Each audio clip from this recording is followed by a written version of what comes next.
ওরকম না। ওয়ালাইকুম আসসালাম। সবাইকে জয়েন করে ফেলতে বলেন।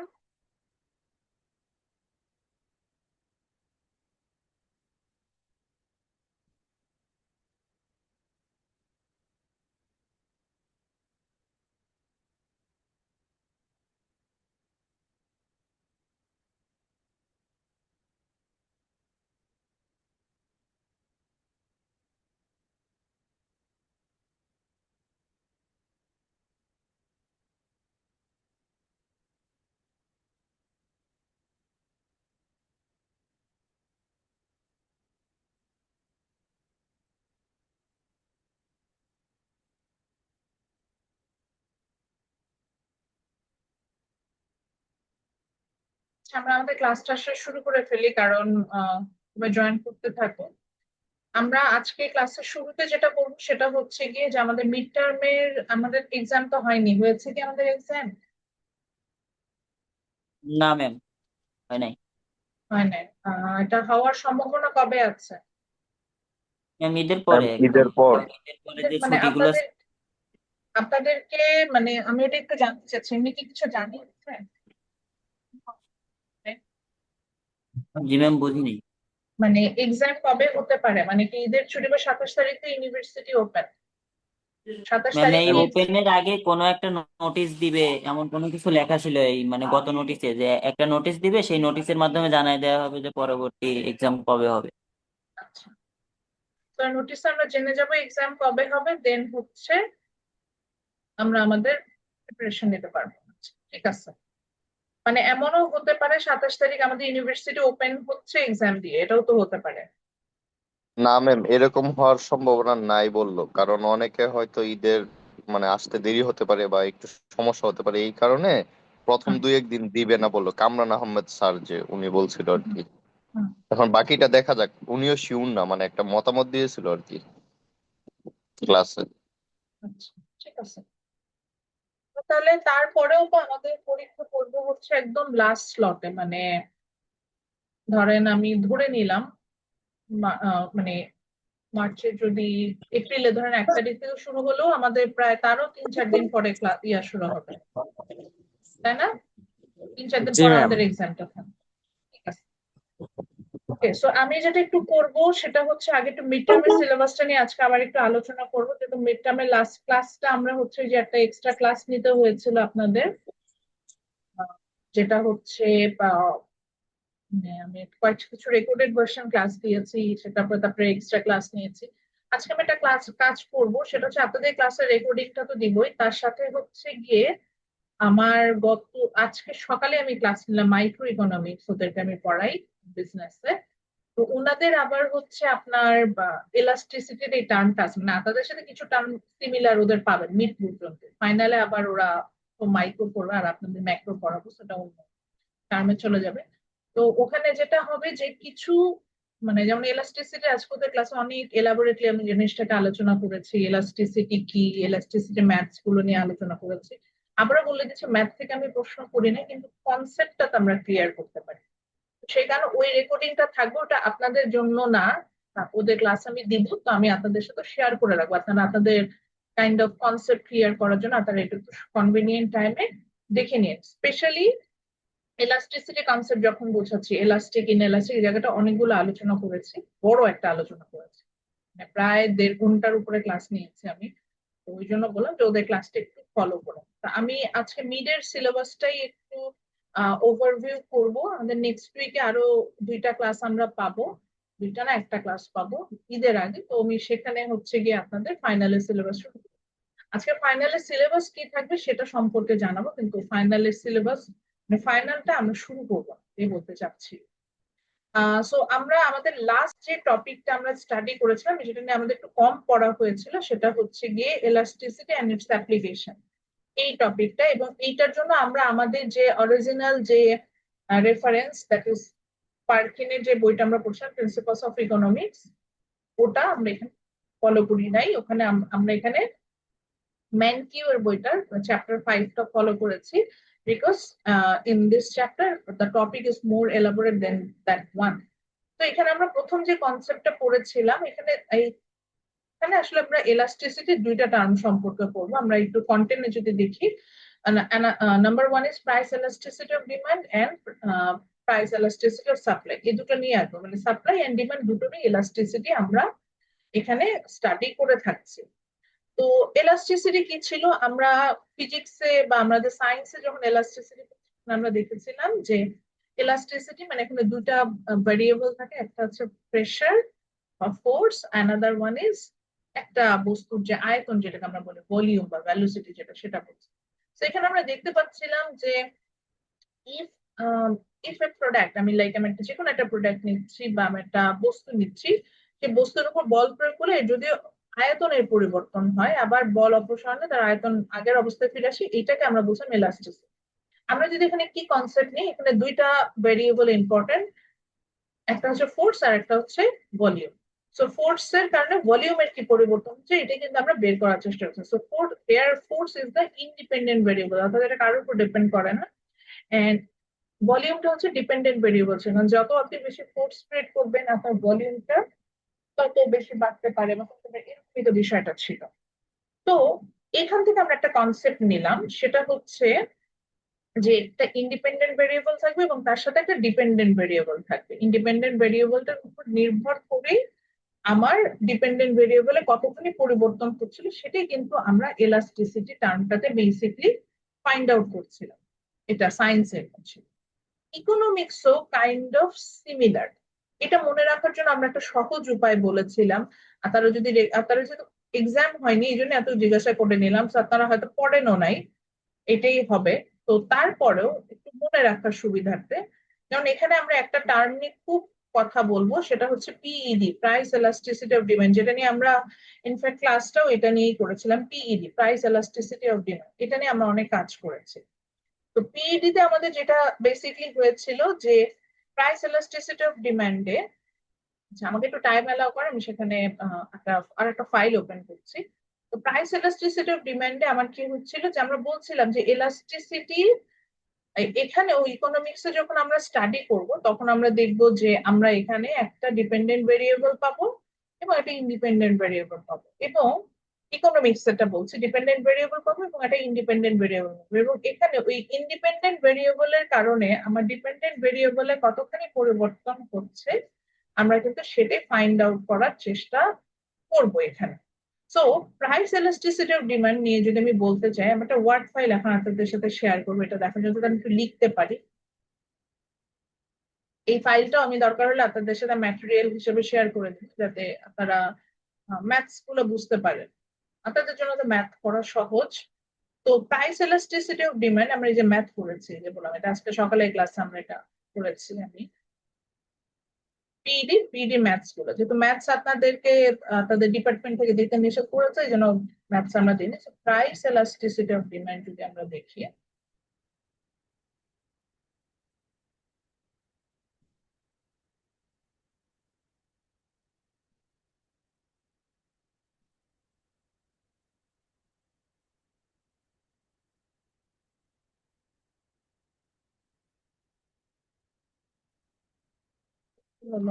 ব্যাকটা ক্লোজ করে দিলাম।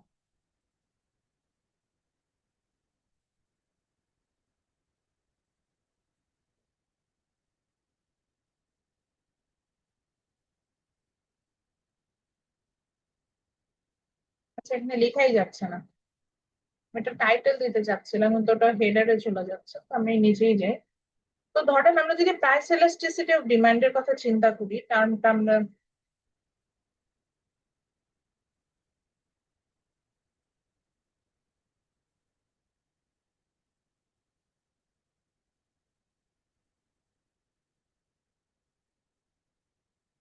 বুঝিয়ে দিচ্ছি, এখানে লিখতে অনেক অসুবিধা হচ্ছে। তো প্রাইস এলাস্টিসিটি অফ ডিমান্ড টার্মটাকে যদি আমরা খেয়াল করে দেখি, টার্মটা আমরা একটু লিখছি।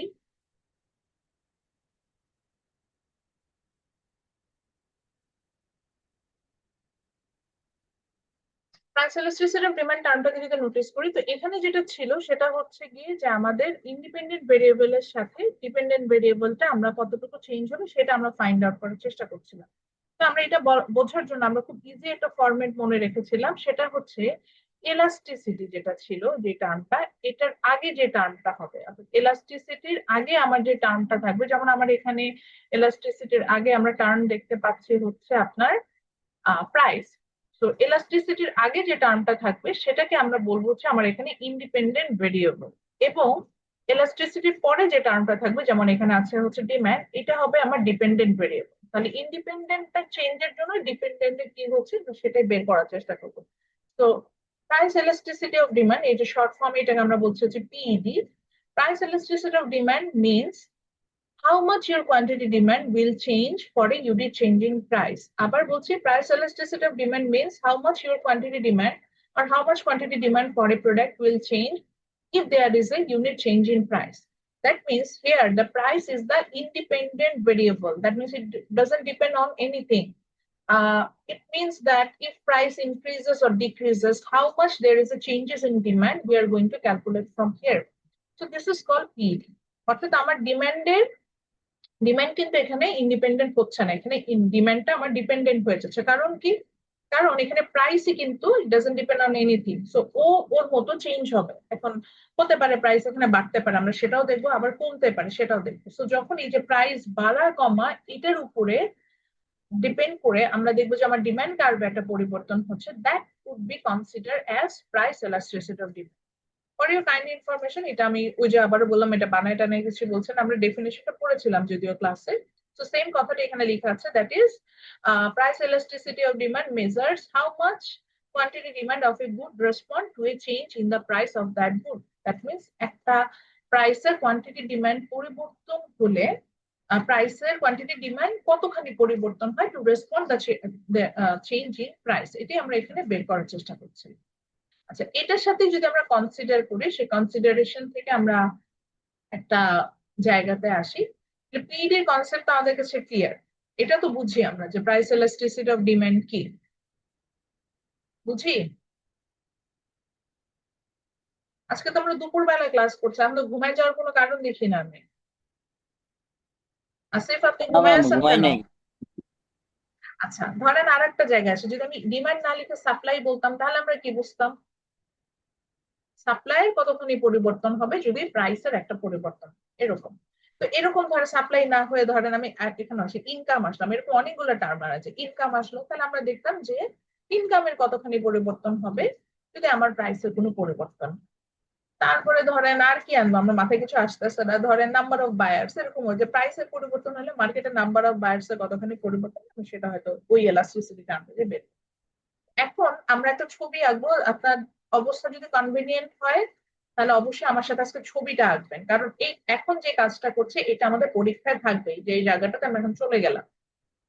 তো আমরা এখন দুটো ফিগার আঁকবো, দুটো ছবি আঁকবো, যেখানে আমরা হচ্ছে আপনার এলাস্টিসিটিটার কনসেপ্টটা আরো একটু ক্লিয়ার করার চেষ্টা করি। এই ছবিটা আঁকার পরে দেখবেন যে এলাস্টিসিটি একদম পানির মতো আপনার কাছে সহজ হয়ে যায়। তো এটার জন্য আমরা পাশাপাশি দুটো, ওই যে সেদিন আমি এটাই আঁকতে পারছিলাম না, আমার কিপ্যাড খুব সমস্যা করছিল।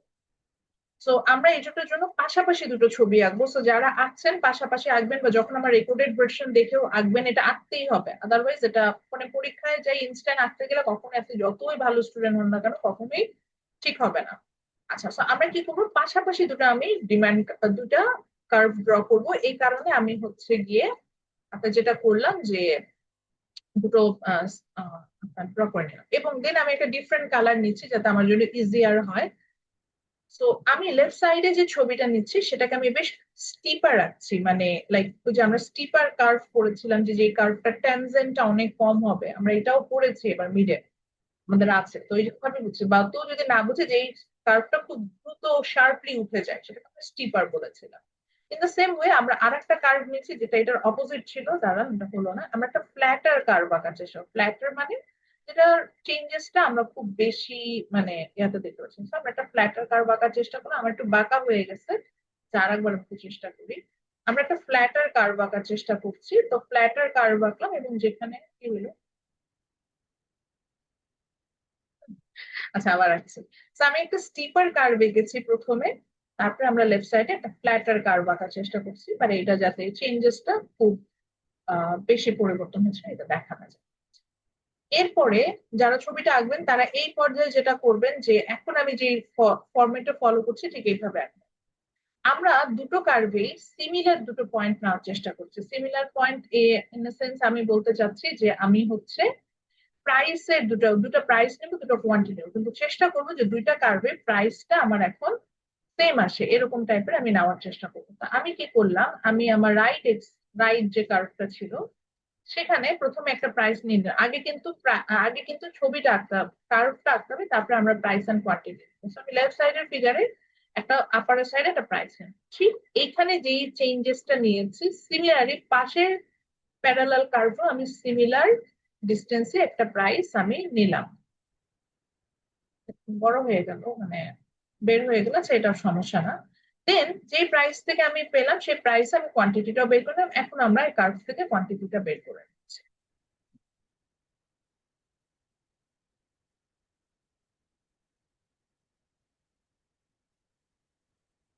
এই কার্ভ থেকে আমরা কোয়ান্টিটিটা বের করে নিচ্ছি। একটু অ্যাঙ্গেল হয়ে যেতে পারে, এটা আপনারা কনসিডার করে না, তাহলে ঠিকঠাক হবে।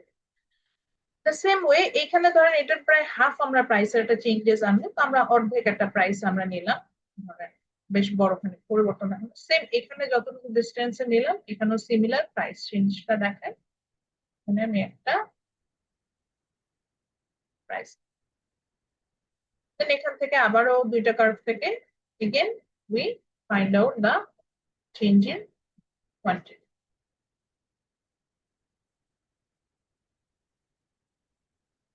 Quantity আমরা একটু নামগুলো দিই। আমরা সাধারণত ডিমান্ড কার্ভ আঁকলে ওয়াই এক্সিস এ কি লিখি মনে আছে কারোর?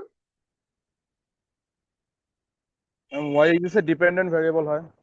ডিপেন্ডেন্ট ভেরিয়েবল হয় ইউজুয়ালি। আমরা এখানে হচ্ছে নেই প্রাইস, ওয়াই এক্সিস এ নেই হচ্ছে প্রাইস, আর ডিমান্ড কার্ভ যখন আঁকি আর এক্স এক্সিস এ নেই হচ্ছে কোয়ান্টিটি।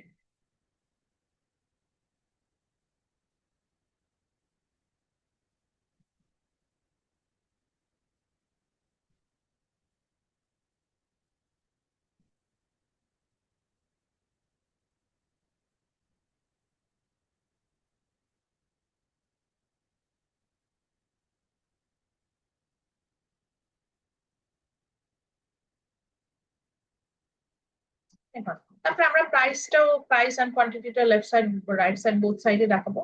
তো আমরা আমাদের সুবিধার জন্য আমরা লেফট সাইডে প্রাইসটা 100 নিলাম এবং নিচের প্রাইসটা নিলাম হচ্ছে 50 টাকা। সেম যেহেতু আমার রাইট সাইডে ফিগারও আমরা সিমিলার চেঞ্জেসটা দেখিয়েছি, সো আপার প্রাইসটা হচ্ছে 100 and the lower price is 50। এখন আস্তে আস্তে র্যান্ডম যাচ্ছি, তো 100 টাকার জন্য আমরা প্রথমে কোয়ান্টিটি দেখছি বেশ হচ্ছে কম ছিল, যেহেতু আমরা জানি হাই প্রাইস আমাদের ডিমান্ড কমই থাকে, সো কোয়ান্টিটি কমই হওয়ার কথা, তো আমি এখানে কোয়ান্টিটি ধরে নিলাম 20।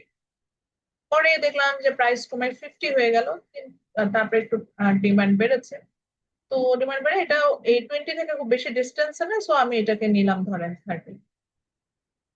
দ্য সেম ওয়ে এখানে দেখলাম 100 টাকা প্রাইস, আমার কোয়ান্টিটি ডিমান্ড এটার তুলনায় বেশ বেশি, আমি এটাকে ধরেন কত নিব 150 নিলাম।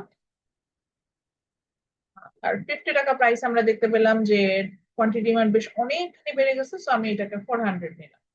400 নিচে লিখতে দেবেন তো, নিচেই লিখলো 400 নিলাম প্রাইস। এখন একটু ছবি দুটোর দিকে ভালো করে যদি লক্ষ্য করেন, খেয়াল করে দেখেন এই যে আমরা যে লেফট সাইডের ফিগারটা দেখছি এখানে দেখেন প্রাইস চেঞ্জ কি সেম হয়েছে না? রাইট সাইডেও কিন্তু প্রাইস চেঞ্জ কি সেম হয়েছে না? 100 থেকে 50, এবং দুটো ডিস্টেন্স কিন্তু সমান, মোটামুটি আমি সমান ভেবেই এঁকেছি। But in right side figure the quantity demand change is very poor. আমি যদি কম্পেয়ার করি খুবই অল্প একটু কোয়ান্টিটি ডিমান্ড বেড়েছে, একটা কিন্তু প্রাইস ফল করেছে।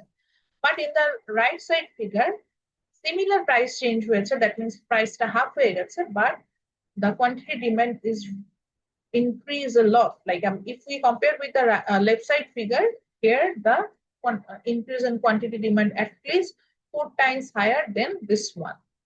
তো এখানে দেখে এটা কি মনে হচ্ছে, এখানে দামের পরিবর্তনের সাথে ডিমান্ডের কোনো বলতে গেলে পরিবর্তনই হয় না, তাই না? এরকম মনে হচ্ছে না? এখানে দামের একটুখানি পরিবর্তনের কারণে ডিমান্ডের কি অনেকখানি পরিবর্তন হচ্ছে না? তো মনে আছে আমরা যখন ক্লাসটা পড়ছিলাম আমরা একটা টার্ম পড়েছিলাম inelastic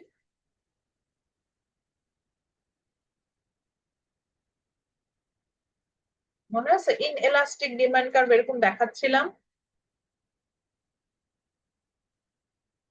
ছবি রেখেছিলাম না আমরা? আর একইভাবে রাইট সাইড আর একটা পড়েছিলাম না যে elastic demand curve,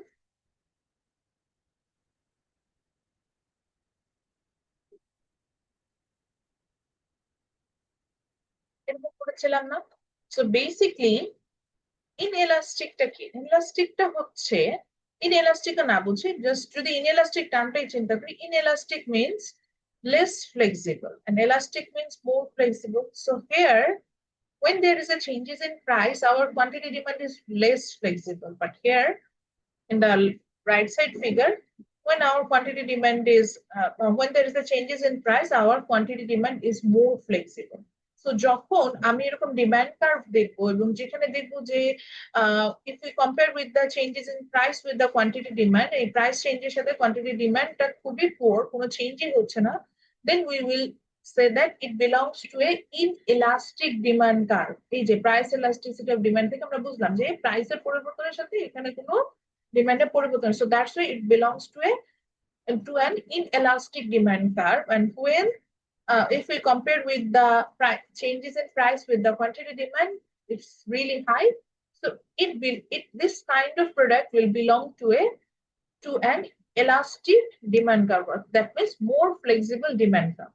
For example, এখন একটা কয়েকটা এক্সাম্পল দিয়ে দেখে, আমরা এটা বইয়েও পাবো, ইনফ্যাক্ট আমাদের বইয়েও এগুলো দেওয়া আছে। So ধরেন if we consider about like rice বা salt, এরকম যদি প্রোডাক্ট নিয়ে চিন্তা করি, or লাইক আমি হোম বলতে পারি, হোম বলতে এখানে আমি একটু শেল্টার বোঝাচ্ছি, আমরা যেখানে থাকি এরকম ঘর বাড়ি, এটা বোঝাচ্ছি। So if we compare these three product, আপনি চিন্তা করেন ধরেন আজকে যদি বাজারে ধরেন লবণের দাম, আমি ধরে নিচ্ছি লবণের দাম এখন 100 টাকা কেজি, 100 টাকা কেজিতে 20 ইউনিট আপনারা ডিমান্ড করেন। এখন লবণের কেজি যদি 100 টাকা থেকে কমে, বুঝে নেন ধরেন 5 টাকা হয়ে গেল, আমরা ইউজুয়ালি কি হয়, দাম কমলে আমরা বেশি ডিমান্ড করি, আমরা তো এটাই জানি, দাম কমলে আমরা বেশি বেশি কিনতে ইন্টারেস্টেড ফিল করি। তো লবণের কেজি যদি 100 টাকা থেকে 5 টাকা হয়ে যায়, তাহলে কি আমরা এখন প্রতিদিন ধরেন মাসে 1 কেজি লবণ খাই, এখন সেই জায়গায় কি আমি 100 কেজি লবণ খাওয়া শুরু করে দেবো? মানে এটা ডিমান্ড কি খুব বেশি বাড়ানো সম্ভব আমাদের? তরকারিতে বেশি লবণ দিয়ে খেতে পারবো আমরা? না ম্যাম। আবার উল্টোটা যান, এখন ধরেন লবণের দাম 100 টাকা থেকে বেড়ে 1000 টাকা হয়ে গেল, তাহলে কি লবণ খাওয়া বন্ধ করে দিতে পারবো? না ম্যাম। ওইটাও পারবেন না। সো দেখেন একটু প্রোডাক্টটা দিয়ে চিন্তা করেন, দেয়ার আর সাম প্রোডাক্ট দাম পরিবর্তনের সাথে ওটা ডিমান্ডের আপনি দাম কোনো পরিবর্তন করতে পারবেন না, প্রোডাক্টটাই ওরকম। So there belong to an inelastic demand curve. যে আমি এটা চেঞ্জেসটা দিয়ে প্রাইস চেঞ্জেসটা কোয়ান্টিটি ডিমান্ড, মানে এটা কার্ভটা স্টিপার। আর একটা আছে, আপনি বলতে পারেন রাইস কিভাবে আসেন, ধরেন চালের কেজি 50 টাকা, তো আমরা আমাদের বাসার জন্য ধরেন প্রতি মাসে 100 কেজি চাল ধরে নিচ্ছি। এখন চালের কেজি 50 টাকা থেকে যদি 5 টাকা হয়ে যায়, আপনি কি প্রতিদিন যতটুকু রাইস কনজিউম করেন তার 10 গুণ রাইস কনজিউম করতে পারবেন? আপনি যদি একটু বাড়াইতে পারবেন, আপনি হয়তো যতটুকু খেতেন তার থেকে একটু 100 গ্রাম 200 গ্রাম বেশি কনজিউম করেন, কিন্তু এর বেশি কিন্তু কনজাম্পশন করা সম্ভব না। আবার ধরেন চালের দাম, চাল যেহেতু আমাদের বেসিক ফুড, এটাই হবে, চালের কোনো সাবস্টিটিউট নেই আমাদের, চালের দাম 50 টাকা থেকে যদি 1000 টাকা কেজিও হয়, আমি কিন্তু ভাত খাওয়া বন্ধ করতে পারবো না, না খেয়ে থাকতে পারবো না কিন্তু। তো আমরা কিন্তু দেখা যাবে যে চালের কনজাম্পশন হয়তো ওই যে ধরেন বাসার জন্য আপনি 100 কেজি কিনছেন, 100 কেজির জায়গায় হয়তো বা আপনি 100 কেজি না কিনে 90 কিলো কিনবেন, একদম জিরো করে দিতে পারবেন, স্টপ করে দিতে পারবেন, বুঝতে পারছেন? এই ধরনের প্রোডাক্টের ক্ষেত্রে actually they belong to an inelastic demand curve. বা এত যদি না বুঝেন, সবচেয়ে সহজ উপায় হচ্ছে ইনফেরিয়র গুড গুলোর কথা মনে আছে, যে ইনকাম বাড়লে যেগুলো ডিমান্ড কমে যেত, ইনফেরিয়র গুড গুলো মোস্টলি ইনএলাস্টিক ডিমান্ড কার্ভ বিলং করে, অর্থাৎ প্রাইস চেঞ্জের সাথে তাদের ডিমান্ডের তেমন কোনো পরিবর্তন হয় না। আচ্ছা, লাস্ট একটা মজার এক্সাম্পল দিই, শেল্টার বা হোম, বা আমরা যে বাসায় ধরেন আমরা রেন্ট দিয়ে থাকি সেই বাসাটা বলি। এখন ধরেন আপনি যে বাসায় থাকেন সেটা বাসার রেন্ট হচ্ছে 10,000 টাকা, এখন এটা রেঞ্জ যদি কমে 1000 হয়ে যায়, আপনি কি 10টা বাসা নিয়ে থাকবেন বা 10টা ঘর নিয়ে থাকবেন? কথা বলবেন একটা ঘরেই থাকতে পারবেন। বিষয়টা অনেকটা এরকম, ডিমান্ডটা কাইন্ড অফ কনস্ট্যান্ট। আমার বাসা ভাড়া যে 10,000-এর জায়গায় 50,000-ও হয়ে যায়, আপনি কিন্তু বাসা ভেঙে অর্ধেক করে নিয়ে সেটার মধ্যে থাকতে পারবেন, বা ঘরটা ভেঙে অর্ধেক করে তার মধ্যে কিন্তু থাকবেন, আপনার কিন্তু কনজাম্পশনটা কনস্ট্যান্ট থাকবে। হ্যাঁ, আপনি হয়তো শিফট করে আরো একটু ছোট বাসায় যেতে পারেন, একটু কম রেঞ্জে, কিন্তু কাইন্ড অফ কনজাম্পশনও বন্ধ করতে পারবেন না, কিন্তু এবং প্রোডাক্টটার মানে একদম ইউজ করা বন্ধ হয়ে এরকম টাইপের প্রোডাক্টকে সাধারণত আমরা ইনএলাস্টিক ডিমান্ড কার্ভ বিলং করতে দেখি। এবার আসেন এলাস্টিক ডিমান্ড কার্ভটা, যেটা প্রাইসের সাথে যাদের ডিমান্ডটা অনেক বেশি ফ্লেক্সিবল। অর্থাৎ এখানে আমরা এখন এক্সাম্পল দেখবো যে এটার একটুখানি প্রাইসের পরিবর্তন হলে ডিমান্ড অনেকখানি বেড়ে যায় অথবা কমে যায়, আমরা এই জায়গাটাতেও আসবো। তো যেমন ধরেন আমরা এক্ষেত্রে কনসিডার করি কি ধরনের প্রোডাক্ট, ধরেন আমি বললাম যে গুচির পারফিউম, মানে ইম্পোর্টেড পারফিউমের কথা আমি বলছি।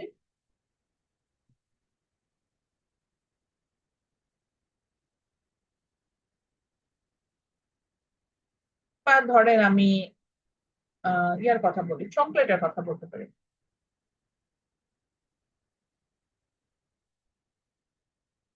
চকলেটের কথা বলতে পারি, বা আইফোনের কথা বলতে পারি। হ্যাঁ,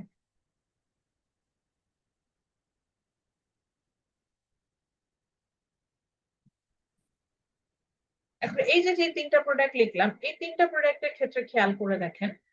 এখন ধরেন গুচির পারফিউম, আমরা অনেকের নাম দিই, শ্যানেলের পারফিউম, শ্যানেলের একটা অরিজিনাল শ্যানেল একটা পারফিউমের প্রাইস স্টার্ট হয় হচ্ছে আপনার 4 লাখ টাকা থেকে। এটা আসলে আমরা যে ক্লাস বিলং করে আমাদের পক্ষে এফোর্ড করা সম্ভব না। এখন কথার কথা, মানে এক্সাম্পল দেওয়ার জন্য বলতেছে, এখন শ্যানেলের একটা অরিজিনাল শ্যানেলের পারফিউম, ব্লুবি শ্যানেল, যেটা ছেলেদের খুব পছন্দের পারফিউম, ওয়ার্ল্ড ওয়াইড খুব মানে ফেমাস পারফিউম ছেলেদের। তো ওটার দাম, ওই যে বললাম 4 লাখ, ওটার দাম যদি কোনো কারণে ধরে নিচ্ছে, অ্যাজিউম করেছি 400 টাকা দাম হয়ে যায়, আমরা কি করবো? একদম কিনতে পাগল হয়ে যাব না? সবাই কিন্তু সবাই কিনবে, মানে কিনে মানে দরকার হলেও কিনবে না, মানে চিন্তা করে কি পরিমাণ চেঞ্জ হবে। আচ্ছা, এখন ধরেন আইফোনের দাম আমরা জানি লাখ টাকার উপরে। এখন কোনো কারণে বাংলাদেশ সরকার ধরেন ইনসেন্টিভ দিল, দিয়ে বললো আইফোনের দাম 10,000 টাকা, কি হবে? না, আমাদের ডিমান্ড কিভাবে চেঞ্জ হবে চিন্তা করছেন? কি পরিমাণ আইফোন আমরা কিনবো। জি ম্যাম, আবার সেকেন্ডে একটা করে। হ্যাঁ, মানে কেউ সেকেন্ড থার্ড দিবে না, সবাই কিনবে। এখন আচ্ছা, এখন আসেন একটু কম। ম্যাম অবশ্যই কিনবো না তো ম্যাম। ও ভালো আছিস? হ্যাঁ, হ্যাঁ, বুঝছি হ্যাঁ। না, আবার বলেন। আমরা তো কিনবো না, আমার যদি প্রয়োজন না হয় আমি কি জন্য কিনবো? দাম কমলেও কিনবো না আমি। আচ্ছা, এটা একটু প্রেফারেন্সের বিষয় আছে, আমরা আপাতত প্রোডাক্ট নিয়ে চিন্তা করতেছিলাম। হ্যাঁ, এটা এই যে আমরা যেমন ডিমান্ডের ক্ষেত্রে দেখেছিলাম যে আমাদের প্রেফারেন্সের উপর ডিমান্ড ডিপেন্ড করে, আপাতত আমরা প্রাইসের সাথে ডিমান্ডের একটা চেঞ্জেস দেখার চেষ্টা করছিলাম, ওই জন্য বললাম প্রেফারেন্সটা অন্যটা। সো জেনারেল পিপলদের জন্য যদি আমি চিন্তা করে থাকি, তাহলে কিন্তু দাম, যদি আইফোনের দাম কমে, আমরা অনেকখানি কিন্তু এটা ডিমান্ড বাড়ে। আচ্ছা, আইফোন না দিয়ে অন্য জিনিস চিন্তা করি। ধরেন তারা চকলেট খান সবাই, একটা চকলেটের দাম ধরেন 500 টাকা দাম ছিল, টাকা দাম দিয়ে আমরা কেউই ওই কিটক্যাট, ক্যাডবেরি এগুলো কিনে খাই, ক্যাডবেরি যে বড় বড় চকলেটের কিনে 500 টাকা দাম দিয়ে আসলে কেনা ওদের জন্য রিলেভেন্ট না। ধর এই 500 টাকার চকলেটের দাম কমে কত হলো, 10 টাকা হয়ে গেল, ক্যাডবেরির ওই সেম বারটা আমরা 10 টাকায় পাচ্ছি। চিন্তা করেন, আপনি চকলেট খেলেও আপনি এটা অনেকগুলো কনজিউম করবেন, না খেলেও অনেকগুলো কনজিউম করবেন। সো এরকম কিছু প্রোডাক্ট আছে, বেসিকলি এগুলা নর্মাল গুডস। হ্যাঁ, তো এরকম কিছু প্রোডাক্ট আছে যেগুলার দাম একটুখানি পরিবর্তন হলে ডিমান্ডের অনেকখানি, মানে ডিমান্ডের চেঞ্জটা অনেক বেশি দেখতে পাবো। কারণ আমি এটা সবচেয়ে কমন এক্সাম্পল আমি দেখি উবার রাইড। আপনি দেখবেন যে উবারে ধরেন একটা ডিস্টেন্স, আপনি জানেন যে উবারে ধরেন আপনার সিএনজি তে করে গেলে সিএনজি ভাড়া লাগতেছে 200 টাকা। আপনি যদি কোনো কারণে দেখেন যে উবার রাইডে একটা কার আপনি পাচ্ছেন 200 টাকার জায়গায় ধরেন এটা 250 টাকায় পাচ্ছেন, দেখা যাবে ম্যাক্সিমাম মানুষ যারা সিএনজি এফোর্ড করতো তারা মোস্ট অফ দ্য কেসেস ডিমান্ডটাকে চেঞ্জ করে ওরা কিন্তু কারে চলে যায়, সুইচ করে। এই যে এটা মানে এটা এলাস্টিক ডিমান্ড কার্ভ বিলং করে। এই কারণে উবার কোম্পানি বা পাঠাও কোম্পানি ওরা প্রাইসিংটা এমন রাখে যেটা হচ্ছে গিয়ে আপনার ওই সিএনজি প্রাইসটার কাছাকাছি হয়, সিএনজি ভাড়াটার কাছাকাছি হয়। তো তখন দেখা যায় যে ডিমান্ডের অনেকখানি পরিবর্তন এবং মানুষজন ওটাই কনজিউম করে। তো এই ক্ষেত্রে যেটা আসলে আমি বলতে চাচ্ছিলাম যে এখানে আমরা আমাদের যে পরিবর্তনগুলো দেখছিলাম, এই পরিবর্তনগুলো মেইনলি এই পরিবর্তনগুলো আমরা যেটা দেখছিলাম এটা মেইনলি হচ্ছে গিয়ে আপনার প্রাইসের একটু পরিবর্তনের সাথে ডিমান্ডের অনেকখানি পরিবর্তন হচ্ছে, so there belong to an elastic demand. এখন আপনাদের মনে আছে কিনা জানি না, গত ক্লাসে যখন পড়াচ্ছিলাম আমি বলছিলাম যে এলাস্টিসিটিটা খুব ইম্পর্টেন্ট একটা টার্ম, এবং বেসিক্যালি আমি আপনাদেরকে শিখাচ্ছিলাম যে যদি আমরা আমার প্রাইসিং পলিসির ক্ষেত্রে আমরা এলাস্টিসিটিটা অ্যাপ্লাই করি, এবং আমি বলেছেন যে আমার যে সময় থাকে আমি এটা নিয়ে একটু আলোচনা করবো, যেহেতু আমাদের সময় আছে আমি এটাই আলোচনা এখন একটু যাই। তো একটু চিন্তা করেন, সেটা হচ্ছে যে আপনি একটা কোম্পানির সিইও, ধরেন আসিফের কথাই বলি। আসিফ চিন্তা করলো যে ও একটা রাইস মিল দিবে। রাইস মিল অবশ্যই একটা প্রফিটেবল বিজনেস, সো একটা রাইস মিল দিবে। চিন্তা করলো যে ওর যা প্রফিট সেটা প্রফিটটাকে ডাবল করতে চায়। তো চিন্তা করলো যে ধরেন সাপোজ এই মাসে ওর প্রফিট হচ্ছে গিয়ে 1,00,000 টাকা, 100 টাকায় ও চাল বিক্রি করতো, তো ওর প্রফিট হচ্ছে 1,00,000 টাকা। ও চিন্তা করলো এই প্রফিটটাকে ডাবল করতে 2,00,000 টাকা profit। তো খুব সিম্পল, চিন্তা করলো যে আমি যদি একটু চালের দাম কমাই দিই, 100 টাকা থেকে 50 টাকা করে দিই, এটার দাম অর্ধেক করে দিচ্ছি, তাহলে তো মানুষজন বেশি কিনবে, তো আমার প্রফিট ডাবল হয়ে যাবে, কমন কনসেপ্ট। তো সে যে তার যা করা তাই, তো 100 টাকা থেকে সে দাম কমায় 50 টাকা করে। তার ধারণা ছিল যে সেল ডাবল হয়ে যাবে। হলো কি, তেমন কোনো সেলই আর বাড়লো না। দেখা গেলো যে 20 কেজি সেল হচ্ছে, তারপর 30 কেজি সেল হচ্ছে, এবং প্রাইস কমাই দেওয়া, অতিরিক্ত প্রাইস কমাই দেওয়ার কারণে ওর একদম প্রফিট মার্জিন কমে আসলো। 1,00,000 টাকা প্রফিটের জায়গায় দেখা গেল যে দাম এত অর্ধেক করার পরও ওর প্রফিট উল্টা কমে 90,000। এখানে আসলে বিষয়টা কি হয়েছে, এখানে যেটা হয়েছে, here the rice has belonged to an inelastic demand, so there is মানে রাইস চিন্তা করো দাম অর্ধেক করেও মানে অনেক বাড়াই দিই। চাল তো আমরা খুব বেশিও কিনবো না, আবার দাম অনেক বেড়ে গেলে খুব কমও কিনবো না, আমার একটা বেসিক যেটুকু আছে আমি সেটুকু করবো, এর সাথে যাবো না। সো উনি এই কনসেপ্টের কারণে যে চিন্তা করে যে দামে অর্ধেক করে দিলাম সো আমার প্রফিট ডাবল হয়ে যাবে, সেটা কিন্তু ওনার হলো না, অর্থাৎ প্রফিট মার্জিন একদমই তার ওইরকম সিমিলারই থাকলো, because of it belongs to an inelastic demand curve. But same, ধরেন এবার আসিফ এবার চিন্তা করলো যে আমি একটা চকলেটের বিজনেস করবো, দেখলো যে রাইস বিজনেসে যেহেতু লস হয়েছে, এবার সে চকলেট বিজনেস। তো উনি প্রথমে হচ্ছে কি 50 টাকায় চকলেট সেল করতো, 50 টাকায় চকলেট সেল করতো, উনার 400 পিসেস সেল হতো, এবং উনার ধরেন আবারও মাসে 1,00,000 টাকায় প্রফিট থাকতো। এখন চিন্তা করলো যে আমি যেহেতু এর আগের বার দাম কমায় লস খেয়েছি, আমি দাম বাড়াই দিই। তো উনি চিন্তা করলো যে 50 টাকা দামে আমি হাফ করে দেবো, বলতেছে ডিমান্ড আর কতই পরিবর্তন হবে, ওটাই ভাবছি দাম বাড়লে একটু কম কিনে কতই আর কম কিনে। তো উনি 50 টাকার জায়গায় 100 টাকা, কারণ আগে দেখছি যে চাল হচ্ছে দাম কমায় দেওয়ার কারণে মানুষ মাত্র 10 কেজি বেশি কিনেছে, তাই না, বুঝতে পেরেছেন? উনি চকলেটের ক্ষেত্রে চিন্তা করলো যে 10টা চকলেট কম কিনবো, তাতে তো আমার খুব বেশি একটা লস হবে না, কিন্তু দাম তো আমি ডাবল করছি, তো আমার তো প্রফিট হবে। তো উনি 50 টাকা থেকে 100 টাকা প্রাইস করে, তো প্রাইস ডাবল করলো। দেখা গেল যে এই প্রাইস ডাবল করলো, ধাপ করে ওর ডিমান্ড কমে কতটুকু হয়ে গেল, 150 হয়ে গেল, তাই না? এখন তো আসিফের মাথায় হাত, কি ব্যাপার, এইখানে ঘটনাটা কি ঘটলো, আসলে ঘটনাটা কি হয়েছে বলেন তো দেখি কেউ। এটা একটা কি, এটা একটা এলাস্টিক ডিমান্ড কার্ভ বিলং করছিল। সো প্রাইসের একটু পরিবর্তনের কারণে এখানে ডিমান্ডের অনেকখানি পরিবর্তন হয়েছে, উনি যখনই 50 থেকে 100 করে দিচ্ছে ডিমান্ড অটোমেটিক্যালি কমে গেছে। সো এখানে ওনার প্রফিট উনি করতে পারলেন না। এখন আসিফ বলল ম্যাডাম তাহলে এখন উপায়টা হচ্ছে, এরকম কেসে আমাদের মানে আমরা এখন থেকে এটাই মাথায় রাখবো যে হ্যাঁ মাহি বলেন, কোশ্চেন নিব। সবসময় কি হচ্ছে প্রাইজের সাথে আমার যে ডিমান্ডটা এটা সবসময় হচ্ছে ইনভার্স রিলেশন হবে, তাই না? হ্যাঁ, প্রাইসের সাথে ডিমান্ডের রিলেশন ইনভার্স, এটাই তো ল। আমরা হচ্ছে একটা মানে এটা হচ্ছে খুব মোটামুটি সবাই জানে যে ওই হুম আড়ং এর যে ব্যাপারটা আর কি, মানে আড়ং হুম যে চলে আর কি, মানে ফজলে হাসান আবেদ স্যারের মেয়ে যে চালায় আড়ং।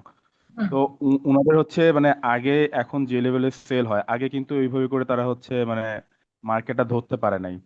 তো এটা হচ্ছে পরে একটা স্ট্র্যাটেজি হচ্ছে মেনটেন করে তারা যেটা করছিল আড়ং এর মানে যে প্রোডাক্ট গুলো এগুলো হচ্ছে ওভার প্রাইস করে দিছিল, এবং তারপর থেকে দেখা গেছে যে মানে মানুষজন ওই আড়ং এর প্রোডাক্টই বেশি কিনতেছে ওভার প্রাইস দিয়ে, মানে ওভার প্রাইস হওয়ার জন্য কিনতেছে, প্রাইসটা বেড়ে যাওয়ার কারণে ওদের সেল বেড়ে গেছে। মানে এটা একটা আচ্ছা, প্রাইসটা হচ্ছে ওদের একটা ভ্যালু অ্যাড কোশ্চেনটা আমি করছে আর নিতে কি। পারি না, আমি তারপরে এটার একটা ব্যাখ্যা আছে। আমি এখনই এই যে আসিফের দুইটা এক্সাম্পল দিলাম, যে আসিফ একবার রাইসের আপনার বিজনেস করলো, চকলেটের দুইটাতে সে কিন্তু লস করলো এই এলাস্টিক ইনএলাস্টিক বুঝতে না পারার কারণে। এখানে আমি আসলে ব্যাখ্যা করতাম যে কি করলে উনি আসলে প্রফিট করতে পারতো, তো আরোটাকে ধরে আমি এটা এক্সাম্পল দিতে পারি আপনি চাইলে। জি। আচ্ছা, আমি এটা নিয়ে আলোচনা করবো, এখনই করছি। আচ্ছা, তো আগে এটা বুঝে নি এখন। তাহলে আমরা যেটা বললাম যে আসিফ চকলেটের বিজনেসও লস করলো, কারণ হচ্ছে সেটা এলাস্টিক ডিমান্ড কার্ভ বিলং করছে। তো মাহি যেটা বলছিল ওই কথাটা আসবো আমরা। এইটাই মানে এটার মেইন কথাটা এটা, যে আমরা যখনই একটা প্রোডাক্ট বাজারে লঞ্চ করবো, বা আমার একটা এক্সিস্টিং প্রোডাক্ট আছে যেটা বিজনেস বাড়াতে, যেটা আরো করেছে, সব ক্ষেত্রে আমাকে এলাস্টিসিটিটা কনসিডার করতে হয়।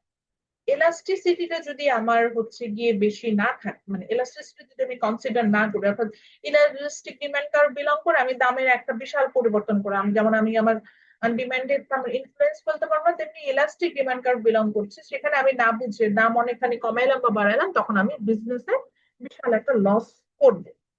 এবার আসেন আরং এর কি হচ্ছে। আরং এর প্রোডাক্ট, যেহেতু এটা একটা luxury product, belongs to elastic demand curve. আবারও বুঝেন, এটা এলাস্টিক ডিমান্ড কার্ভ বিলং করে। এলাস্টিক ডিমান্ড কার্ভ বিলং করলে কি হবে, যে প্রাইসের পরিবর্তন করলে কিন্তু ডিমান্ডের অনেকখানি পরিবর্তন হয়। এখানে একটু বুঝে নেন, আমি যদি একটু সিমিলার কাছাকাছি আর একটা চেঞ্জ এখানে আমি আপনাদেরকে দেখাতাম, যেমন ধরেন আমি আর একটা এখানে কার্ভ আঁকছি। ধরেন 50 টাকার থেকে একটু উপরে আমি একটা প্রাইস নিলাম, আমি প্রাইসটা নিলাম হচ্ছে ধরেন 60 টাকা। তো সেই প্রাইসে আমি যদি দামটা বাড়াই দিই, 60 টাকা নিলাম, দেখেন ওখানে কিন্তু আমার কোয়ান্টিটি ডিমান্ডের খুব বেশি চেঞ্জ হয় না, অর্থাৎ প্রাইসটা একটুখানি বাড়ালাম কিন্তু কোয়ান্টিটি ডিমান্ড আমার কম্পারেটিভলি ততটা কমে না। এই যে আমি 60 টাকা প্রাইসে বলতে চাই, তো আরো ওদের দাম বাড়িয়েছে, তাই বলে ওভার প্রাইস বলতে বুঝাচ্ছি যে 10 টাকার জিনিসের দাম 10,000 টাকা করে দিয়েছে তা কিন্তু ওদের একটা ব্র্যান্ড ভ্যালু। এই ব্র্যান্ড ভ্যালু, বা আমি যে এখন যেটাতে আসতাম, যেটা বলতাম যে কোনো একটা ইনসেনটিভ দিতে হয়, কিছু একটা বলতে হয়, যেই কারণে ওই এলাস্টিক প্রোডাক্টের যদি আমি মানে এলাস্টিক প্রোডাক্ট বিলং করে, মানে এলাস্টিক ডিমান্ড কার্ভ বিলং করে এরকম একটা প্রোডাক্ট আমি সেল বাড়াতে চাই, আমরা জানবো যে হ্যাঁ এখানে আমার প্রাইস বাড়ালে আমার ডিমান্ড কমে আসবে। কিন্তু প্রাইসিংটাকে আমার এমন স্ট্র্যাটেজিক ওয়েতে বাড়াইতে হবে, এমন একটা হাইপ ক্রিয়েট করতে হবে যাতে ফ্লেক্সিবিলিটিটা, অর্থাৎ ডিমান্ডটা ততখানি না কমে যায়, অর্থাৎ এই প্রেশারটা, অর্থাৎ প্রাইস বাড়ার কারণে যে ডিমান্ড কমার যে প্রেশারটা, এই প্রেশারটা কম হয়। আরং যেটা করছে, আরং বলছে উই আর এ ব্র্যান্ড। আপনি এখন 10,000 টাকা দিয়ে একটা ড্রেস কিনেন ইয়া থেকে, ওটার নাম কি ধরেন, ড্রেস কিনে একটা পাকিস্তানি ড্রেস কিনে নিয়ে আসেন, হ্যাঁ, বা একটা ইন্ডিয়ান ফিমেল বেসিসে বলছি, বা ধরেন আপনি ইয়োলো থেকে একটা 10,000 টাকা দিয়ে কিনেন, ইয়োলো কে আপনি ওইভাবে ব্র্যান্ড হিসেবে রিপ্রেজেন্ট করতে পারবেন না, বা আপনি ক্যাটসাইকে ওইভাবে একটা ব্র্যান্ড হিসেবে রিপ্রেজেন্ট করতে পারবেন না। কিন্তু আপনি একটা আড়ং এর ড্রেস পরছেন, আড়ং একটা টি শার্ট কিনেছেন, আপনি বলেন তাগা ম্যান থেকে আমি একটা টি শার্ট কিনেছি, ইটস আ ব্র্যান্ড ভ্যালু। এই কনসেপ্টটাকে আপনাকে দিচ্ছে, আমি আপনি কিন্তু দেননি। এই আড়ং বা ওদের মার্কেটিং টিম বা ওদের ব্র্যান্ডিং টিম এই জিনিসটা আপনার মাথার মধ্যে ঢুকছে যে আড়ং ইটসেলফ এ ব্র্যান্ড। আড়ং এর প্রোডাক্ট বলে মানুষ আপনাকে আহ রিচ ভাববে, বা আড়ং এর পোশাক বলে মানুষ আপনাকে স্মার্ট ভাববে, মার্জিত ভাববে, অ্যাস্থেটিক ভাববে, যে এরকম টার্ম গুলো ইউজ করেছে তারা। তো ওই কারণে যেটা হয়েছে যে প্রাইস ঠিকই তারা ইনক্রিজ করেছে, বাট এই প্রাইস ইনক্রিজের যে প্রেশার যেটা, সেটা এলাস্টিসিটিতে ডিমান্ডের প্রেশারটা ফ্লেক্সিবল করে দিচ্ছে, অর্থাৎ সেখানে ডিমান্ডটা খুব বেশি কমায় নাই, কমে নাই, এরকম করে। সো যদি আপনি ধরেন ইন ফিউচার কোনো প্রোডাক্ট লঞ্চ করছেন, আপনি ফাইন্ড আউট করলেন যে প্রোডাক্টটা আমার একটা এলাস্টিক ডিমান্ড কার্ভ বিলং করে, আপনি দাম যদি বাড়াতে চান, অত্যাধিক দামও যদি বাড়াতে চান, সেক্ষেত্রে মাথায় রাখতে হবে যে আমি প্রাইস বাড়ানোর আগে এমন একটা কোনো মার্কেটিং স্ট্র্যাটেজিতে যাব যাতে আমার প্রোডাক্টটার মানে এই যে দাম প্রাইস এটা যৌক্তিক মনে হয়। কারণ আমি এখানে আর একটা এক্সাম্পল দেবো, আমি এদের অ্যাড কয়েকদিন ধরে দেখছি, আমি একদম কনভিন্সড হয়েছিলাম যে আমি কিনে ফেলবো। সেটা হচ্ছে একটা সেমাই। আমরা তো ঈদের কি করে, আমাদের একটা আবেগ, এটা ঈদের দিন সেমাই খাবো, এটা একটা আবেগ, সবাই সেমাই খায়। তো ঈদের সেমাই এরকম আমি দেখলাম ওরা একটা প্যাকেজিং এ সেল করছে, খুব সুন্দর। সেটা দুইটা টিনের কৌটায় সেমাই পাবেন আপনি, তার সাথে একটা হাফ লিটার ঘি, হাফ লিটার না মানে একটা একটা ছোট বোতলে ঘি ফ্রি দিচ্ছে। তো ওটা দেখে আমি ওটার দাম 1500 টাকা। তা আমি নিজেও কনভিন্স, আমি চিন্তা করি আমি এটা অর্ডার করবো, কিনে ফেলবো, 1500 টাকায় 2-3 ঘি পারবো। তো এবং ঘিটা ঘিয়ে ভাজা, তারপরে ঘিটার মধ্যে হচ্ছে কাজু বাদাম দেওয়া, বাদাম নাটস আছে, তো এটা কনজিউম মানে কিনবো, এটা আমি চিন্তা করেছি। দেন আমার যেটা মনে হলো, এবার একটু আসেন ওরা ওরা আমাকে কিভাবে এখানে প্রাইসিংটা, ওরা প্রাইসিং 1500 টাকাটাকে খুব লুক্রেটিভ ভাবে দেখেছে।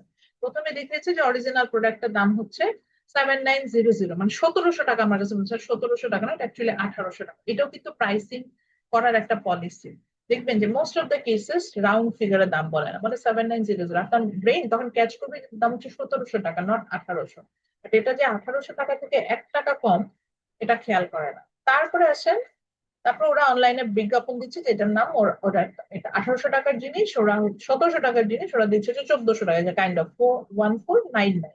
এই যে 99 যে আছে মাথা দিচ্ছে, এটা কিন্তু আমাদের মাথায় যাচ্ছে না। তারপরে ডেলিভারি চার্জ এন্ড আদার্স আছে। দেন ওরা যেটা যেটা বলেছে, বলতেছে যে আপনি কি একটা প্রিমিয়াম প্যাকেজিং চান, প্রিমিয়াম একটা লুক দিতে চান, কাউকে একটা গিফট করতে চান। এই যে দেখেন সেমাই যে ঈদে কাউকে একটা প্রিমিয়াম প্যাকেজিং এ গিফট করা যায়, এটা একটা নতুন কনসেপ্ট। এই কনসেপ্টের কারণে সেমাইয়ের দাম কত, আপনি বনফুলে যান, একটা ভালো কোয়ালিটির সেমাই কিনেন, এটার দাম 100 টাকাও না। 100 টাকা সেমাই আপনার 1500 টাকা, আপনার মাথার মধ্যে ঢুকে গেছে যে একটা প্রিমিয়াম বক্সে একটা সুন্দর প্যাকেজিং এ আমার সেমাইটা আমার সামনে আসবে, তার মধ্যে বাদাম আছে, তার মধ্যে হচ্ছে ঘি আছে। এখন আসেন ওখানে যে সেমাইটা দিয়েছে, বললাম একদম হাই কোয়ালিটির সেমাই, সেটার দাম 300 টাকা। ওরা যে ঘিটা দিয়েছে ওটার দাম বেশি, বললাম 400 টাকা। ওরা যতটুকু নাটস ব্যবহার করছে, আমি কাজু বাদামের হিসেব কেজি হিসাব করে বলতেছি, ওখানে 20 টাকা নাটস ইউজ করার কথা না। আচ্ছা আরো বেশি, 50 টাকা। কাজু বাদামের কেজি হচ্ছে আজ কত, 1500 টাকা কেজি। 100 গ্রাম মতো কাজু বাদাম দেওয়ার কথা। 100 গ্রাম বুঝেন কতগুলা, তারপরও আমি বললাম যে 100 গ্রাম কাজু বাদাম দিয়েছে, তার মানে 150 টাকা কাজু বাদাম দেওয়া হলো। তাহলে প্রাইসিং কত হইলো দেখেন তো, 700, 800, 850, তাই না? 850 টাকার জিনিস আপনি 1500 টাকা বেলা একদম ডাবল দামে সেল করে দিচ্ছেন, এবং মানুষ আসলে কিনতেছে। ওদের মানে ওই রিভিউ সেকশন দেখছে, তো প্রচুর মানুষ কিনছে। এখন আপনি বললেন যে ম্যাডাম এখানে তো দাম বাড়লে আমার ডিমান্ড কমার কথা, কনসেপ্ট অনুযায়ী সেটা না। জি ম্যাম। তাহলে এখানে কেন হচ্ছে না? ওই যে আপনার মাথার মধ্যে ঢুকেছে এই সেমাই ঘিয়ে ভাজা, এই সেমাই খোলা তেলে ভাজা না, এই সেমাই পা দিয়ে বানানো না, ওই যে আমরা যেরকম দেখি আমাদের মাথায়, এই সেমাই একটা টিনের প্যাকেজিং এ আসবে, এই সেমাই একটা স্থেটিক প্যাকেজিং এ আসবে, এই সেমাইয়ের মধ্যে কাজু বাদাম দেওয়া আছে, এই সেমাইয়ের মধ্যে ঘি দেওয়া আছে, এই সেমাই চাইলে আপনি বক্স কাউকে গিফট করতে পারবেন। আচ্ছা যে টিনের কৌটাটা দিছে ওটার দাম কত হবে? 20 টাকা, আরো 20 টাকাও ধরলাম জান। এইটাই তাকে ভেঙে ভেঙে চিন্তা করতেছেন না। ঘি, ওরা যে ঘিটা দিচ্ছে ওটা যে হাই কোয়ালিটির ঘি, আপনি কি এটা জানেন? জানেন না, তাতে করে ঠিক আছে। সো আরো সেম জিনিসটা করছে। আরঙের প্রথম কনসেপ্ট যেটা, এটার যদি জন্য আপনার গ্রাফিক্যাল রিপ্রেজেন্টেশনটা কি হবে, কেমন হবে? বুঝি নেই, কোশ্চেনটা বুঝি তখন এটার জন্য মানে গ্রাফিক্যাল রিপ্রেজেন্টেশনটা কেমন হবে? তখন তো এরকম ইনভার্স না। রিলেশন হচ্ছে না তাহলে, ওখানেও ইনভার্স প্রাইসিং এর সাথে রিলেশনশিপই হয়, ডিমান্ডের। ওখানে ইনভার্স কিন্তু রিলেশনশিপ, ওদের কার্ভটা একটু কম ফ্ল্যাটার হয়।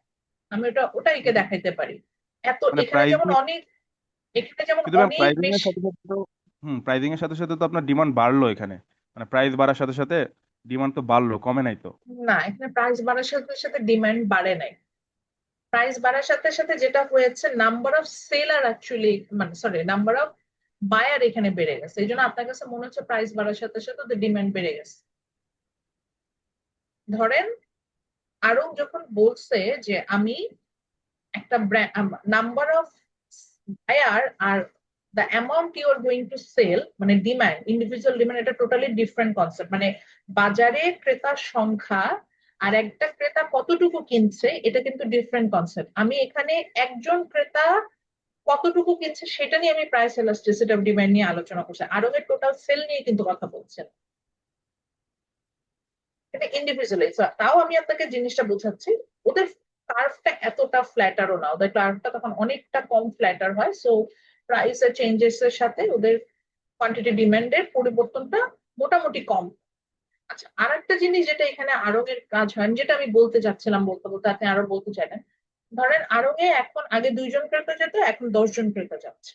কিন্তু আগে আড়ং এ 2 জন ক্রেতা, যে আমি নিজে আরেকটা সময় আড়ং থেকে আমি আমি আমার মার জন্য কিনেছি, ওই জন্য বলছি একটা সময় আমি আড়ং থেকে আমার ঈদ শপিং পুরোটা করতাম।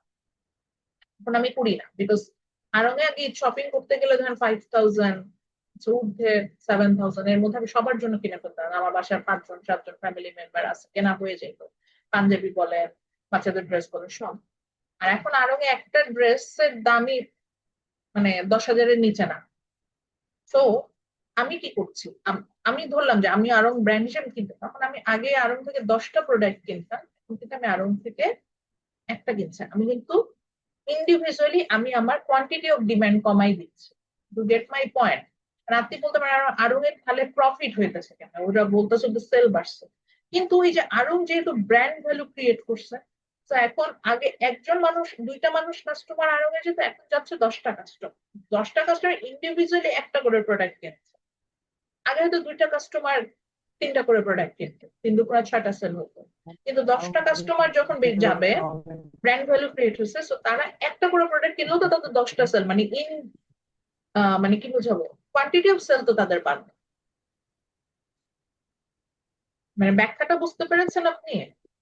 জি ম্যাম। মানে ইনভার্স না, আপনি যেটা বলতেছেন প্রাইসের সাথে ডিমান্ডের রিলেশন পজিটিভ, তাহলে এটা দেখতে হয়ে যাবে সাপ্লাই কার্ভের মতো। এটা অসম্ভব, এই যে এইভাবে এরকম হবে, এটা অসম্ভব, এটা হওয়া সম্ভব না। তবে আপনার কথা ঠিক আছে, সেক্ষেত্রে আসলে আড়ং এর ডিমান্ড মানে ডিমান্ড কার্ভটা এতটা ফ্ল্যাটার না, এর থেকে কম ফ্ল্যাটার। আড়ং এর ডিমান্ড কার্ভটা হয়তো এরকম টাইপ। আপনার প্রাইসের পরিবর্তন মানে দেখেন, এটার সাথে আপনি যদি ব্লুটার সাথে রেডটা কম্পেয়ার করেন, দেখেন এটা ফ্ল্যাটার কম। সো এরকম টাইপের, সো যে কারণে প্রাইস বাড়াচ্ছে তারা, ওই যে ব্র্যান্ড ভ্যালু, ওদের প্রোডাক্টের কোয়ালিটি ভালো, নিজস্ব ডিজাইনার দিয়ে ডিজাইন করে, যে ওরা যেটা বলে ওদের কনসেপ্ট, দেশি ট্র্যাডিশন ধরে রাখে। খাদি দেশীয় কাপড় নিয়ে সংস্কৃতি। আসে, মসলিন নিয়ে আসে, যে বলছে মসলিন ওরা বাংলাদেশে নতুন করে ইন্ট্রোডিউস করেছে, তাই না? এর আগে বলে জি বাংলাদেশে ম্যাম। মসলিন ছিল না। এই যে এগুলো বলে আমাদের অ্যাকচুয়ালি আমাদের কনসেপ্টের মধ্যে আছে যে তাহলে আরো কিনতে হবে। কিন্তু বিষয়টা এটা যে আগে 2 জন যে 3টা করে ড্রেস কিনতো, এখন 10 জন যে একটা একটা করে কিনছে। কিন্তু ওভারঅল তো সেল পাচ্ছে, সো ওদের কাছে মনে হচ্ছে আমাদের প্রফিট হচ্ছে। এটাও একটা স্ট্র্যাটেজি, বাই দা ওয়ে, এটাও ভুল না। এটা ভ্যালু কোনো ক্রিয়েট করছে। হ্যাঁ, বুঝি নাই। মানে একটা অ্যাস্থেট, ওই যে দেশীয় সংস্কৃতি এগুলা বলে টোলে একটা হ্যাঁ, হ্যাঁ, অ্যাস্থেটিক ভ্যালু ক্রিয়েট করার ট্রাই করছে আর ভ্যালু কি। ক্রিয়েট করেছে, সো এটাও কিন্তু একটা পজিটিভ কনসেপ্ট। যেমন এই যে ধরেন এই যে আমরা যে চকলেটের এক্সাম্পল আসিফ, ওর প্রোডাক্টও সেল করতে পারলো না, এই প্রোডাক্টও সেল করতে পারতো। ও জাস্ট যদি বলতো এই চকলেটের মধ্যে আমি খেজুর দিয়ে দিচ্ছি, কারণ উনি বললো যে এই চকলেটের মধ্যে খেজুর আছে, এই চকলেটের মধ্যে যে চকলেট ব্যবহার করেছে এটা এটা সরাসরি আমি নিজে হাতে অ্যামাজন বনে ঢুকে নিজের হাতে চকলেটটা কোকোয়াটা কালেক্ট করে সেখান থেকে চকলেটটা মেক করেছি। এটা বলে দেন যদি ওর প্রাইস 50 থেকে 100 টাকা করে দিত, আপনি তাও দেখতেন যে ওর প্রোডাক্টের ডিমান্ড হয়তো একটু কমতো, কিন্তু ওইভাবে প্রোডাক্ট ঠিকই সেল হতো। এখানে যেমন ধাপ করে কমে গেছে, এই ধরনের কনসেপ্ট। বুঝতে পারতেছেন বিষয়টা কোথায় যাচ্ছে? এটা ছিল যে এলাস্টিসিটি কনসেপ্ট। এবং এত বলার রিজনটা হচ্ছে এই যে মোটামুটি মাহি যেমন প্রসঙ্গে আপনারা দেখা যায় যে বিজনেস আমরা মোটামুটি সবাই করি, বা ডিসিশন মেকিং এর জায়গায় আমরা একটা সময় সবাই যাব, তখন আমাদের যেটা হবে যে আমাদের এরকম প্রাইসিং পলিসির দিকে যাওয়ার খুব প্রয়োজন দেখা যাবে, যে আমরা হয়তো বিভিন্ন প্রোডাক্টের প্রাইস ডিসাইড করব।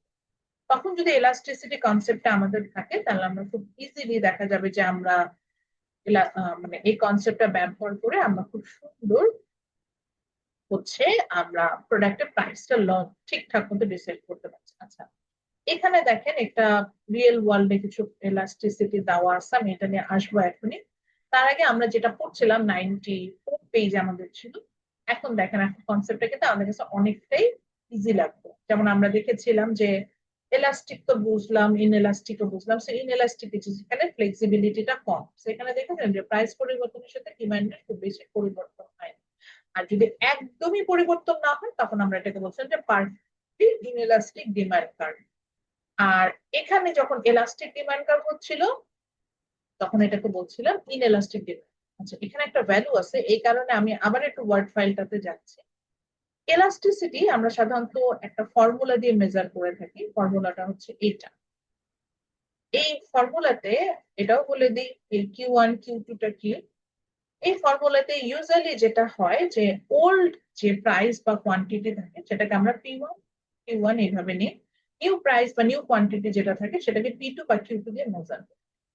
কারণ এরকম আপনাদের ম্যাথ আসবে না, জাস্ট বোঝার জন্য দেখেন। কারণ এরকম একটা টেবিল দেওয়া থাকতে পারে বা একটা ডেসক্রিপটিভ টাইপের থাকতে পারে, সেখানে বিভিন্ন রকম প্রাইসের কথা বলতে পারে, কোয়ান্টিটির কথা বলতে, প্রাইসের সাথে কোয়ান্টিটিটা দেওয়া থাকবে ম্যাথ দিলে। এখানে ধর টিচার বলছে find out the PED when price changes from 20 to 100 টাকা, make a comment about it. এটা সম্পর্কে কমেন্ট করতে বলছে। তো কমেন্ট অ্যাকচুয়ালি কি এটা দেখি। তো দেখেন প্রাইস কিন্তু বলে দিচ্ছে 20 থেকে 100, আমরা 20 আমার প্রথমে প্রাইস, এই জন্য এটাকে আমি ওল্ড প্রাইস ধরছি, আর 100 হচ্ছে আমার নিউ প্রাইস, এই জন্য এটাকে P2 ধরছি। ওল্ড প্রাইসের সাথে new price, old quantity associated, so it's 500 units and new quantity is 220 units. তো ইউজুয়ালি এলাস্টিসিটি একটা ভ্যালু পাবো আমরা যখন ম্যাথ করবো, এলাস্টিসিটির ভ্যালু পাবো, এবং এই ভ্যালুটা যদি একের উপরে হয় তখন সেটাকে আমরা বলে থাকি এটা এলাস্টিক, আর একের নিচে হলে এটা ইনএলাস্টিক। অর্থাৎ আপনি যখনই একটা প্রোডাক্ট নিয়ে কাজ করবেন, এটার একটা এস্টিমেট প্রাইসিং থেকে কোয়ান্টিটি আপনি বের করে নিতে পারবেন। আপনি কয়েকটা কাস্টমার ফিডব্যাক নিয়ে এটা করতে পারবেন। তো কাস্টমার ফিডব্যাক নিয়ে এটা যখন করবেন তখন এলাস্টিক এবং ইনএলাস্টিক এটা ফাইন্ড আউট করে নেবেন। এবং যদি দেখেন যে এটা পজিটিভ সিম্বল আসে তখন বলবেন যে এটা নর্মাল গুড, যদি এটা নেগেটিভ সিম্বল আসে তখন এটাকে আপনারা বলবেন এটা ইনফ্লেশন। এবং প্রাইস এলাস্টিসিটি অফ ডিমান্ডে আমরা কি বের করতে পারবো, যে ফর্মুলাটা অনেকটা এরকম। আচ্ছা, বাই দ্য ওয়ে ফর্মুলাটা বইয়ে দেওয়া আছে, change in quantity demand divided by change in price. তো ফর্মুলাটা এরকম হয়েছে যে চেঞ্জ ইন প্রাইসটাকে, সরি, চেঞ্জ ইন কোয়ান্টিটি ডিমান্ডটা দেখার জন্য এই যে নতুন কোয়ান্টিটি থেকে পুরাতন কোয়ান্টিটিটা মাইনাস করা হয় ডিভাইডেড বাই কোয়ান্টিটির এভারেজ। আবার চেঞ্জ ইন প্রাইসটা বের করার জন্য নতুন প্রাইস থেকে পুরাতন প্রাইসটা মাইনাস করা হয়, দেন ডিভাইডেড বাই দ্য এভারেজ। এখান থেকে আমরা ম্যাথটা করি এবং এটার ভ্যালু বের হয়েছে। কারণ এখানে ওদের একটা ম্যাথ করতে বলেছিলাম, ওরা এই ম্যাথটা করেছে, এটা ভ্যালু হচ্ছে -0.364।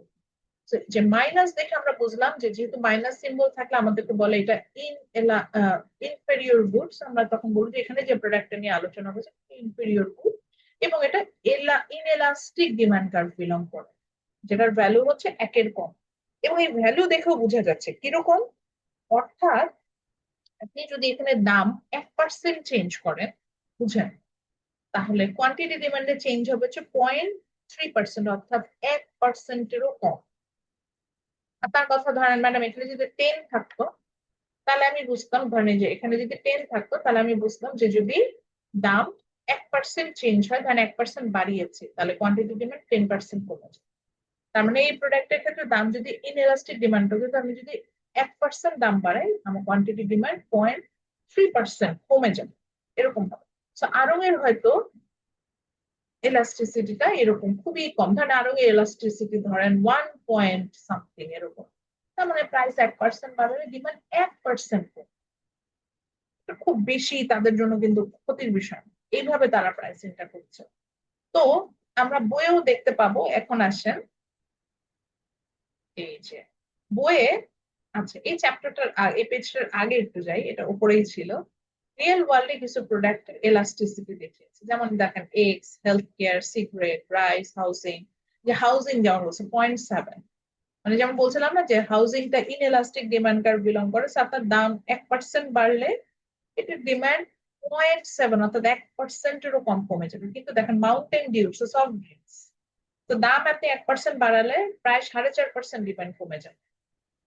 এটা বুঝে দেন আমাদের, এটা কিন্তু কাজ করতে হবে। রেস্টুরেন্ট মিলস, এটা 2.3%, অর্থাৎ 1 টাকা দাম বাড়ানোর সাথে সাথে আপনার 2.3% কাস্টমার আসা কমে যাবে। ধরেন 100 জন কাস্টমার আসলে তখন দিনে 97 জন কাস্টমার আসবে 1 টাকা দাম বাড়ায় দেওয়ার জন্য, এরকম চেঞ্জ হবে বিষয়টা অনেকটাই।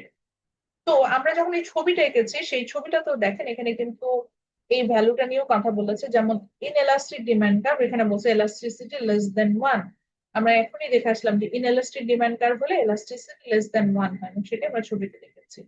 আর পারফেক্টলি এলাস্টিক হলে বলছি যে এলাস্টিসিটি ইকুয়াল টু 0, মানে একদমই সমান। আর এই এলাস্টিক ডিমান্ড কার্ভে কি দেখেছিলাম যে elasticity will be greater than 1, so এখানে কিন্তু সেটাই বলেছে যে এলাস্টিক ডিমান্ড কার্ভ এটা এখানে আঁকা, এবং দেখেন ইটস ফ্ল্যাটার কার্ভ, আজকে মনে হয় দেখে বুঝতে পারছেন যেহেতু আমি ছবিটা এঁকেছিলাম। তো then the elasticity is greater than 1। এবং যদি একদমই পারফেক্টলি ইলাস্টিক হতো, যেটা হচ্ছে গ্রেটার ইনফিনিটি, সেখানে আমরা দেখতে পাচ্ছি যেটা হরাইজন্টাল। মেইনলি আজকে আমরা ইলাস্টিসিটিটা কনসেপ্টটা আরো একটু এলাবোরেটলি জানলাম।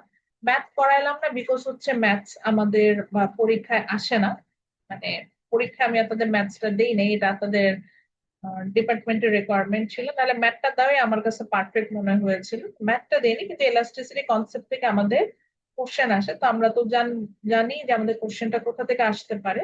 যেহেতু আমরা ইলাস্টিসিটি কনসেপ্টটা পড়েছি এবং ডিফারেন্ট টাইপস অফ ইলাস্টিসিটি সম্পর্কে জেনেছি, তো আমরা জাস্ট ওই চ্যাপ্টার গুলোর এই অংশটা পড়লেই হবে। তো আমরা জাস্ট শুরু থেকে ইলাস্টিসিটি অফ ডিমান্ডে যে ডেফিনেশনটা পড়েছি এটা পড়বো, এবং দেন ডিফারেন্ট টাইপ অফ ইলাস্টিসিটি, যেমন আজকেও এলাস্টিক ইন এলাস্টিকের ছবি আঁকে, সেটা আমরা দেখবো, এবং সাথে হচ্ছে গিয়ে কনসেপ্টটা রাখা আছে। এই যে এখানে ফর্মুলা দেওয়া আছে, that is price elasticity of demand হচ্ছে quantity demand divided by change in quantity demand divided by price. যে ফর্মুলাটা আমি ওখানে লিখেছি সেটা ওই যে এখানে বইয়ের শেষের দিকে দেওয়া আছে, এই যে দেখেন, change in quantity demand divided by average in quantity, change in price divided by average in price. আর প্রাইস এলাস্টিসিটি অফ সাপ্লাই দিয়ে সাধারণত আমরা ওইভাবে পড়াই না, কারণটা হচ্ছে কি দুইটা সিমিলার কনসেপ্ট।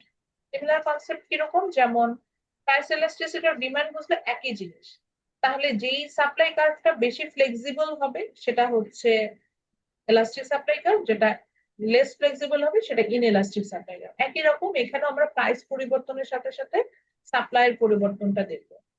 ফর্মুলা যেটা দেখলাম সেম ফর্মুলা দেখবেন ডিমান্ডে, যে শুধু ওপরে এখন কোয়ান্টিটি সাপ্লাইড হবে, আগে যেটা ছিল কোয়ান্টিটি ডিমান্ড, এছাড়া কোনো চেঞ্জ নাই। ছবিটাও দেখাচ্ছে। হ্যাঁ বলেন, প্রাইসটা কোশ্চেন নিব। প্রাইসটা কি অলওয়েজ মানে ওয়াই এক্সিসে নিতে হবে, এক্স এক্সিসে হ্যাঁ নিলে হ্যাঁ হবে হ্যাঁ, না? এখানে সবসময় ওয়াই এক্সিসে আমার প্রাইস থাকবে। এখানে আমার ও, সবসময় ওয়াই, আমরা যেহেতু ওই যে ডিমান্ড সাপ্লাই ছবিটাই আঁকছি, তো ওখানেও আমরা কোয়ান্টিটি আর প্রাইস এভাবেই নিব, ওটাই এক্স এক্সিস এর কোয়ান্টিটি, ওয়াই এক্সিস এর প্রাইস, এভাবেই আঁকবো।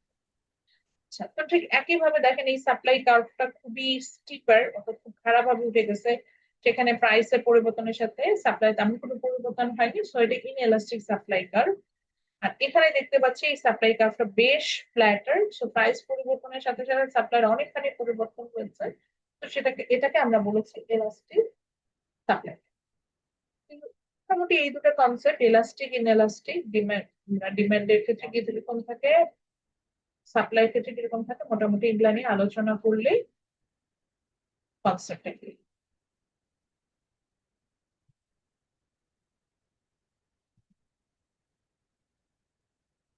তো আপনাদের আর কোনো কোনো কোশ্চেন আছে, স্পেশালি মিড টার্মের, আজকের পরে কিন্তু মিড টার্ম নিয়ে কোনো আলোচনা হবে না। তো মিড টার্মের আর কোনো কিছু নিয়ে জানার কিছু আছে?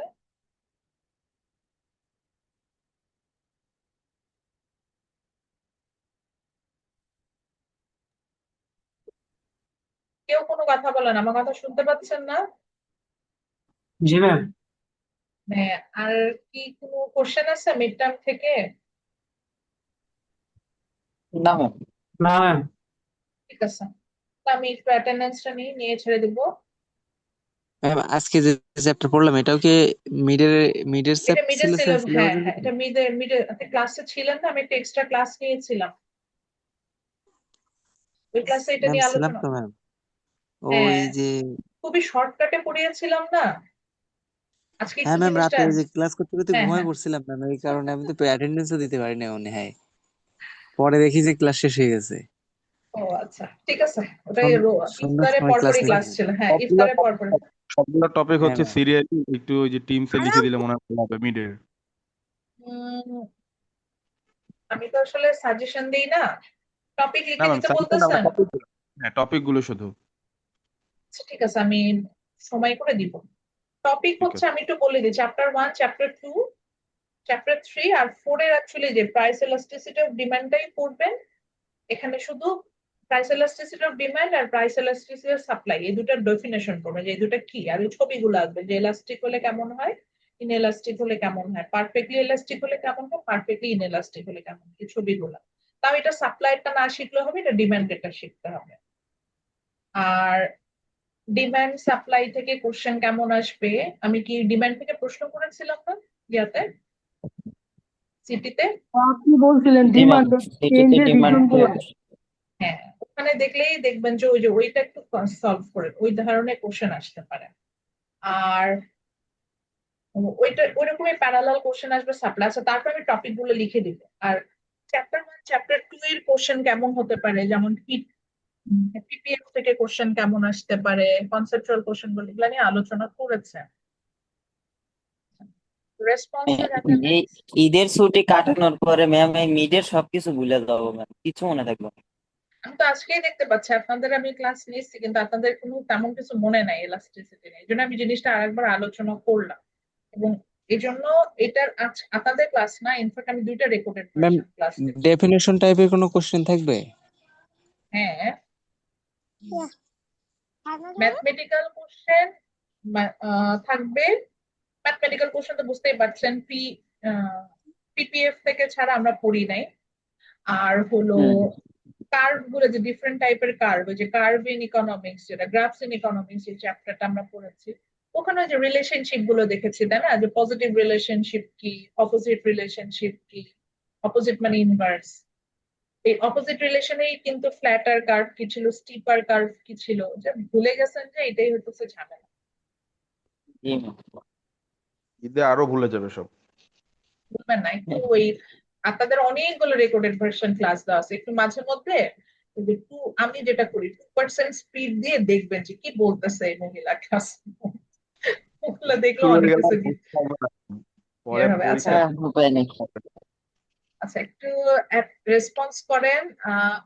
Mahi, yes ma'am. সুজন শেখ, নাজরিন সুলতানা, শেখ হাসান, শাকিল শাকিল সরকার,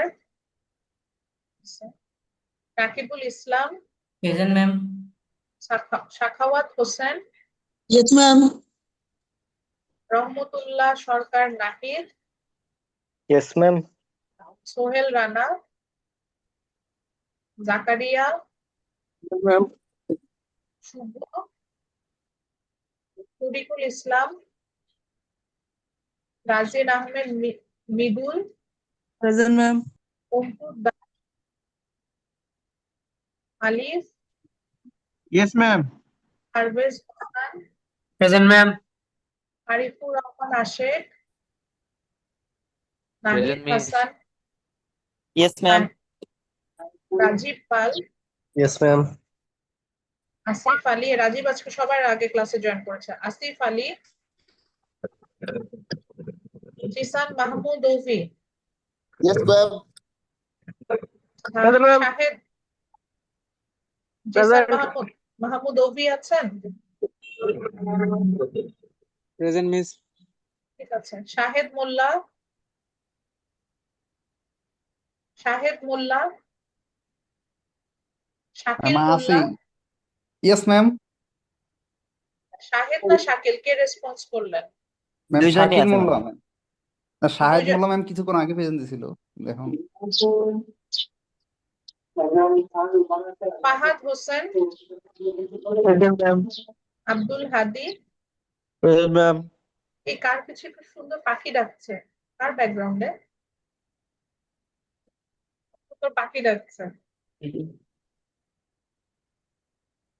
গাছের নিচে তো বসে আছে, কিন্তু পাখি ডাকছে কিনা খেয়াল করি নাই। Nayan Das, yes ma'am. Hafizur Rahman, present ma'am. Ayesha Siddika. তারপরেও কারো যদি অ্যাটেন্ডেন্স মিস হয়ে যায়, এই যে এখন কি আনমিউট করলেন?